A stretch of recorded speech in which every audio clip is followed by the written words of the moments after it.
윤석열 대통령이 민주당 주도로 통과된 양곡관리법에 대해 첫 거부권을 행사하면서 여야 갈등이 거세지고 있습니다. 여당인 국민의힘은 악법을 거부했다며 환영의 뜻을 밝힌 반면 더불어민주당은 농민들의 마음에 비수를 꽂았다며 거세게 반발했는데요.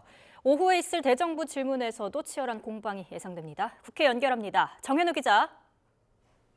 네, 국회입니다. 네, 윤 대통령의 거부권 행사로 여야 대치가 더 첨예해질 거로 보입니다.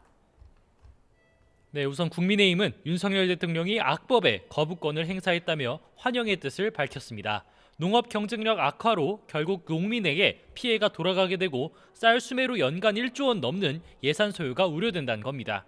주호영 원내대표는 거부권 행사가 여소야대인 국회에서 일방적으로 민주당이 무리해서 강행 처리한 법안을 막기 위한 유일한 방안이라며 의석수로 밀어붙이고 실패한 경험이 있으면서도 민주당이 계속 같은 실수를 반복한다며 한심하다고 비판했습니다. 들어보겠습니다.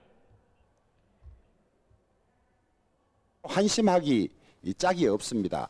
이런 실패가 한두 번이 아니고 계속 반복되고 있음에도 불구하고 이걸 고치지 못하는 정당이 내년 선거를 어떻게 치르려고 하는지. 반면 민주당은 이번 거부권 행사로 쌀값 폭락에 언제든 농민이 희생될 수 있게 됐다며 농민 심장에 비수를 꽂은 격이라고 강하게 반발했습니다.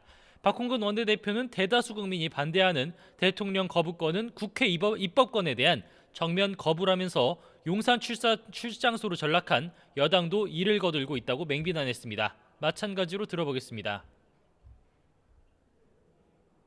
대통령 마음대로 힘자랑이나 하라는 제도가 아닙니다. 국회가 통과시킨 법안마저 거부권이란 칼을 쥐고 마음대로 휘두르면서 입법부를 겁박하고 있습니다.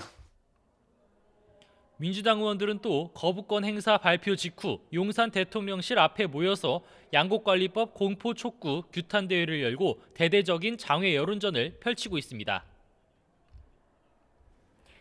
네, 오후 대정부 질문에서도 양곡관리법 거부권 최대 쟁점이 될 전망이죠. 네, 오늘 오후엔 한덕수 국무총리와 추경호 경제부총리 등이 출석하는 가운데 경제 분야 국회 대정부 질문이 진행됩니다. 윤석열 대통령의 양곡관리법 거부권 행사 직후인 만큼 관련 공방이 여기서도 치열할 것으로 보입니다. 여당은 쌀값 폭락 원인을 전 정부 정책으로 돌리고 쌀 의무 매입에 대한 예산을 지적하고 야당은 과거에 왜곡됐었던 자료에 근거해서 한덕수 총리가 거부권 행사를 건의했다며 허위 보고 책임이 있는 정황근 농림축산식품부 장관도 사퇴해야 한다고 맞설 전망입니다. 그 밖에도 한일 정상회담으로 촉발된 후쿠시마 수산물 수입 문제나 정부의 전기가스 요금 인상 등을 둘러싼 여야 강대강 대치도 예상됩니다. 지금까지 국회에서 전해드렸습니다.